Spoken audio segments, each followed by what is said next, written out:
আজকের আবারও একটা সেকেন্ড ওয়ার্ক। আজকের এই ওয়ার্কটা দেখো একদম ছোট ছোট সেকশানে লেয়ার করা হয়েছে এবং লেয়ারগুলো কতটা সুন্দর লাগছে। মাথাটা একটু নাড়া বাবা, একদম। এবং দেখো কত সুন্দর ভলিউমটাও। তো আমি কোনো রকম ব্লো ডাই সেটিং তোমাদের সাথে শেয়ার করি না, বিকজ ব্লো ডাই সেটিং তোমাদেরকে থাকবে না, ওয়াশের পরেই তোমরা সেই সেটিংটা কি হয়ে যাবে, আউট হয়ে যাবে। তো আমি কোনো রকম সেটিং নাই, জাস্ট কাটিংয়ের ফিনিশিংটাই তোমাদের সাথে আমি শেয়ার করতে বরাবরই পছন্দ করি, এবারও তাই করছি।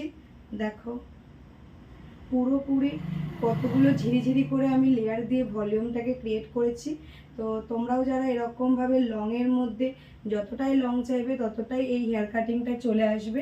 তোমরা যারা বলতে থাকো না বাটারফ্লাই, সো এটাই হলো বাটারফ্লাইয়ের একটা ভার্সন। তো তোমরা অবশ্যই এটাকে ট্রাই করতে সুস্মিতাস গ্রিন রুমে চলে আসো। আর একবার একটু বলবো ওকে নাড়া দাও। তো এই হলো। আচ্ছা, এটার ফন্ট ভেরিয়েশনটা একটু দেখাই বাবু ঘোষ, এটার ফন্ট ভেরিয়েশনটাও দেখাই।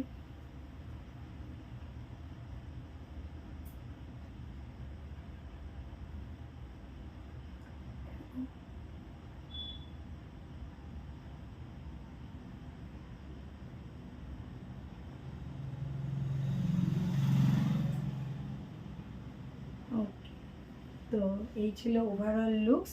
তোমরাও এই লুকসটা পেতে, পুজোর স্পেশাল লুকস নিতে চলে আসো সুস্মিতাস গ্রিন রুমে।